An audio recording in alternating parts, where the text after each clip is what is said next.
Salut, on est le 21 novembre 2019 et ça fait un mois maintenant que je bosse sur Vesper. J'ai pas voulu faire de vidéo le premier jour de la production, j'ai voulu attendre d'avoir des visuels et c'est le cas aujourd'hui. Vesper, c'est pas seulement une héroïne, c'est un univers tout entier que je suis en train de créer. Et j'avais envie de partager ça avec vous afin que vous découvriez les coulisses de la création, de tout l'univers, des difficultés qu'on peut rencontrer, vous expliquer les choix pris en cours de route et les réflexions qu'on peut se faire aussi par moment. Et à moi, ça me permettra de faire un bilan, de voir où j'en suis, de ce que j'ai fait et l'état de mon avancement. La première chose que j'ai faite, donc, ça a été de ranger, tout réaménager mon bureau.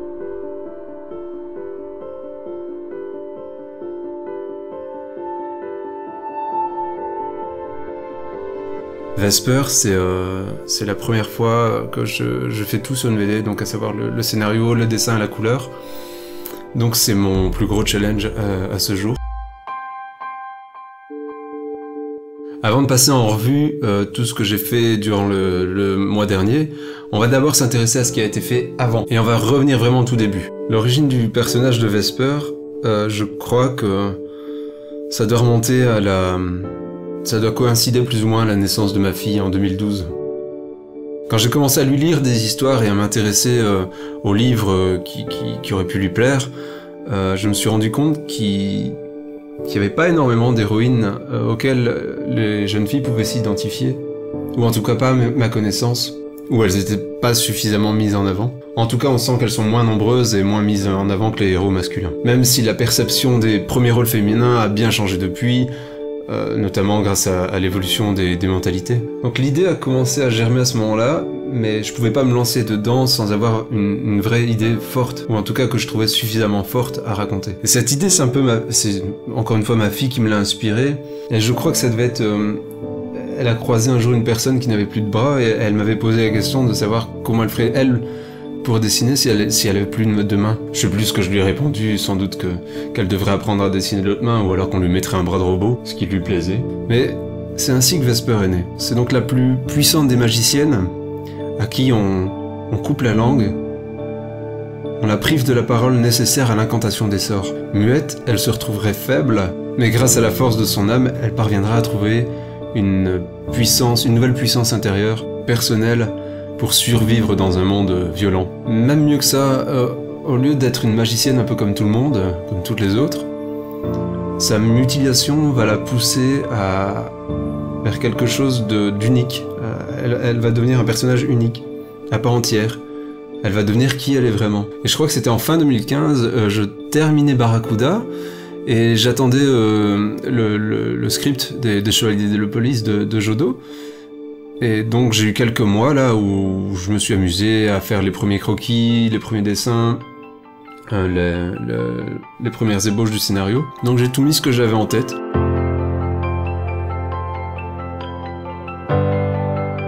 Mais mes intentions sont claires, hein, je veux faire une BD d'aventure, d'action, où l'héroïne va à chaque fois être confrontée à des opposants plus forts qu'elle, et c'est ainsi qu'elle progressera, c'est ainsi qu'elle évoluera, aussi bien mentalement que physiquement. J'ai aussi réalisé un découpage de tout le premier tome, donc tout le premier tome storyboardé, dialogué. Maintenant on revient en 2019, en fait il s'est passé pas mal de choses entre temps, mais j'y reviendrai peut-être une autre fois. Le projet a pris de l'ampleur, et là donc je me dis qu'il est temps de le présenter chez Dargo. J'avais envie de le présenter chez Dargo parce que j'ai commencé chez eux, avec Barracuda. Donc en été 2019, cet été, j'ai été leur présenter le dossier. J'avais un dossier à défendre. Et dans l'état actuel des choses, Dargo a accepté, mais j'ai pas encore signé le contrat. Mais ils sont ok pour se lancer avec moi dans la nouvelle série, donc je suis super content. Et là, ça fait un mois que je bosse sur Vesper non-stop, donc du lundi au samedi, sans arrêt. Et pourtant, j'ai encore réalisé aucune planche. Et je suis pas prêt de commencer. Et comme je vous le disais, le projet a pris de l'ampleur parce que c'est plus seulement l'histoire d'une héroïne, mais c'est vraiment l'histoire d'un univers, de la création d'un univers. Et ce que je souhaite maintenant, c'est de m'amuser avec cet univers, donc le développer, qui sait, sur diverses plateformes, on peut rêver, Et c'est même pas obligé d'être de la BD, tant que ça me plaît à le faire. Par exemple, depuis un moment, je joue au jeu de cartes Final Fantasy, le Trading Card Game, qui s'apparente un peu au jeu de cartes Magic, pour citer le plus connu, et j'adore ça. Alors ce que je me suis mis en tête pour la pré-production de la BD, c'est de préparer tous les dessins nécessaires comme si c'était prévu pour devenir un jeu de cartes. Et après, j'irai présenter tous ces dessins chez un éditeur de jeux de cartes, ou alors, je sais pas, j'irai peut-être faire un financement participatif sur internet, mais dans tous les cas, quoi que je fasse, il me faudra du visuel pour présenter le projet. Je reviendrai aussi à plusieurs reprises sur ce jeu de cartes, mais là il est temps de passer cette fois-ci au visuel. Et on commence par la principale, à savoir Vesper.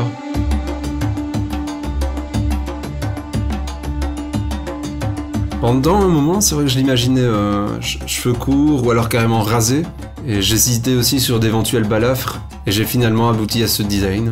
Pour vraiment définir son design, comme c'est un personnage qui, j'espère, je peux rêver, plaira à ma fille, je me suis basé sur ce que ma fille aimait, quoi. Quand je lui ai montré les dessins, c'est vers ce design-là qu'elle voulait que j'aille.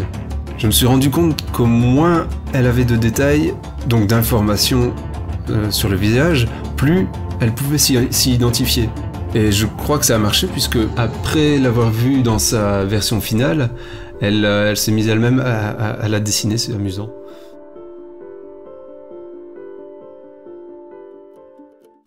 Avant de continuer, j'ai envie de vous montrer comment je procède pour arriver à un design final. Donc pour que vous vous rendiez compte du travail à fournir avant d'arriver au visuel final. Je dessine un corps simple, de face ou de trois quarts, puis je tente tous les costumes et accessoires auxquels je pense par croquis sur ordinateur. Une fois que le design correspond à ce que le personnage doit évoquer et à l'utilité du costume selon ce qui se passe dans l'histoire, là je passe au propre, donc crayon, ancrage, couleur.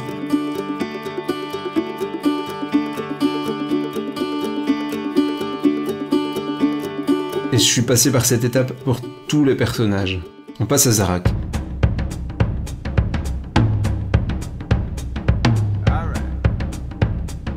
Vesper est pas complète sans Zarak. Ils forment un duo qui se complète tous les deux. Il est né à partir de la langue de Vesper et donc sont liés par la pensée tous les deux. Ce lien entre eux lui permet de parler pour Vesper, ce qu'il fera mais en déformant parfois ses propos. Elle, Vesper, est sérieuse, obstinée, forte. Zarak, lui, est sarcastique, sournois, ironique.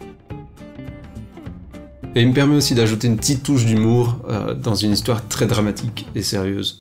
Maintenant, Crimson. C'est le chef de la compagnie des Loups d'Argent qui nourrit des rêves utopistes, donc l'union des races pour un monde égalitaire, ce que symbolisent d'ailleurs les deux couleurs opposées sur le costume des Loups d'Argent.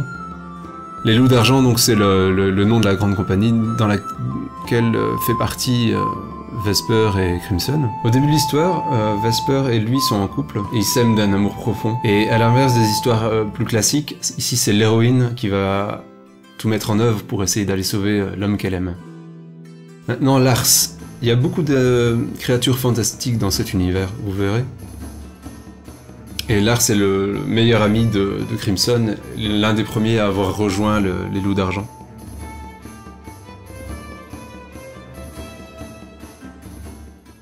Là, on a Redgrave et Jalanx, qui sont les principaux antagonistes du tome 1.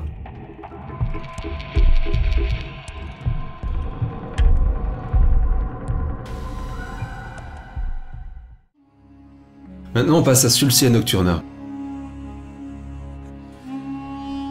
Alors, il n'est pas très poli de parler de l'âge d'une femme, mais là, on peut dire qu'elle est très âgée.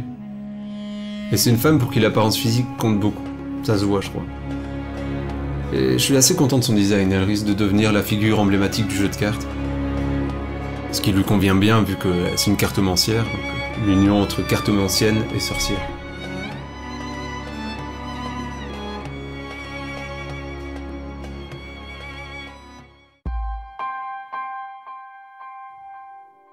Maintenant on passe à Etheria. Je voulais représenter au moins une fois le monde.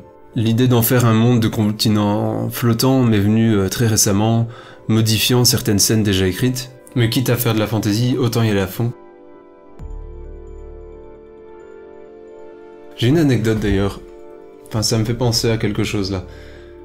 Un jour j'étais en festival et j'ai vu un scénariste proposer à un dessinateur de lui écrire un scénario de BD, et il lui vend un peu le truc en lui disant écoute, on va faire un scénario d'heroic fantasy un peu débile pour ados. Et ça m'avait dérangé parce que je sais pas pourquoi, c'est systématiquement, enfin assez souvent on peut entendre ça dans les préjugés des gens de considérer la fantasy comme quelque chose de débile. Et en tout cas, je refuse de croire que c'est ce que je suis en train de faire. Mais pourquoi finalement? Je me suis posé la question. Pourquoi l'univers que je suis en train de faire serait pas aussi quelque chose de débile? Et j'ai trouvé la réponse. Enfin, ce qui pour moi est une réponse.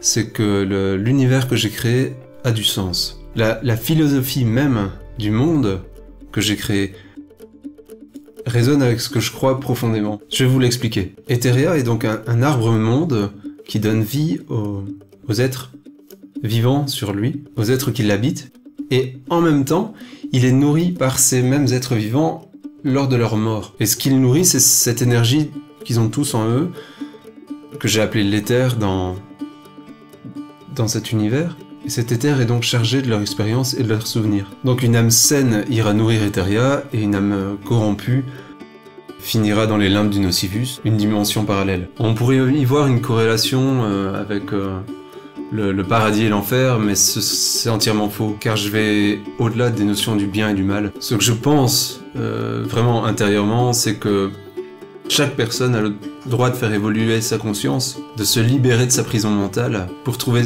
sa liberté et sa véritable énergie. Et c'est cette énergie qui va nourrir Etheria et améliorer le monde. A l'inverse, quelqu'un qui n'aura pas ce cheminement intérieur va être nocif pour Etheria et donc va finir dans le Nocivus, car son éther est devenu indésirable. Et de par cette mythologie qui a une résonance avec ce que j'ai appris avec Jodorowsky, et qui est ce que je pense vraiment, l'histoire que je suis en train de faire a du sens. J'espère que ça vous a plu, et si c'est le cas, je vous dis à bientôt pour la suite.